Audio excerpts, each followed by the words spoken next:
anak soleh-soleha kelas 4. Semoga senantiasa diberikan kesehatan oleh Allah. Amin. Anak-anak, ada yang masih ingat apa materi IPA yang kita bahas di pertemuan awal dulu?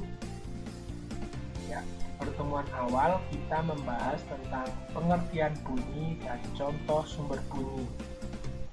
Yang kedua, jenis-jenis bunyi berdasarkan frekuensinya.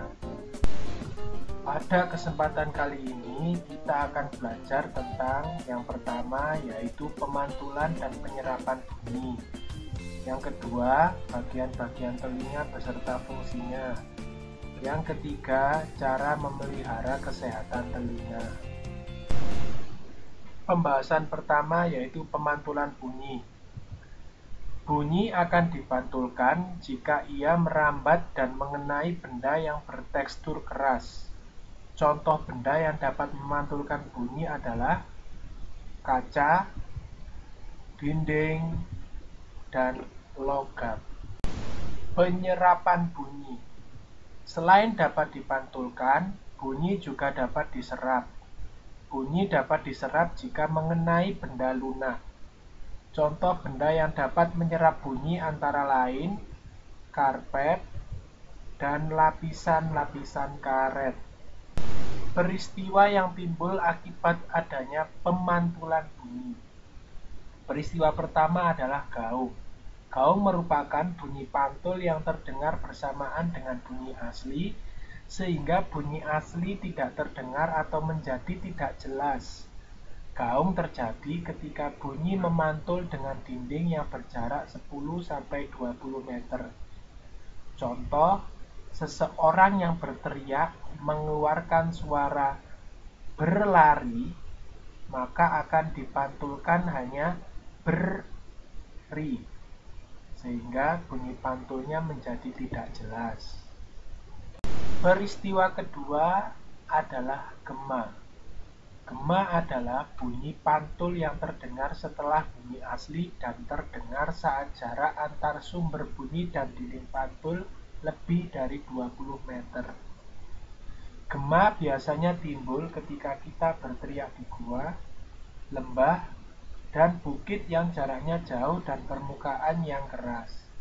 Contoh, seorang anak berteriak dengan mengeluarkan suara berjalan, maka bunyi pantulnya akan terdengar berjalan, sehingga bunyi pantul terdengar jelas seperti dengan bunyi aslinya. Pembahasan kedua tentang bagian-bagian telinga dan fungsinya.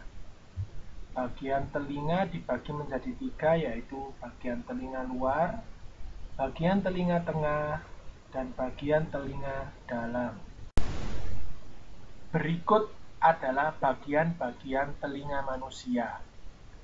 Tolong kalian perhatikan dan cermati betul gambar bagian-bagian telinga ini. Telinga luar terdiri dari daun telinga dan liang telinga. Telinga tengah terdapat tulang-tulang pendengaran dan gendang telinga.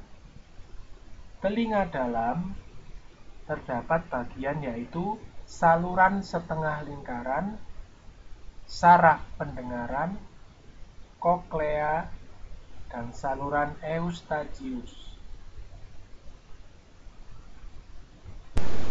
Pembahasan ketiga yaitu tentang cara memelihara kesehatan telinga. Yang pertama, bersihkan telinga bagian luar secara teratur menggunakan sapu tangan dan air hangat. Yang kedua, jangan mengorek telinga karena dapat mendorong kotoran lebih dalam dan kotoran akan semakin menumpuk. Semakin menumpuknya kotoran dapat mengganggu pendengaran dan mengakibatkan sobeknya selaput gendang telinga. Cara yang ketiga, jika mendengar bunyi yang terlalu keras, segera tutup lubang telinga agar gendang telinga tidak rusak. Cara yang keempat, Jangan terlalu sering menggunakan headset. Sekian pembelajaran IPA hari ini, semoga bermanfaat. Wassalamualaikum.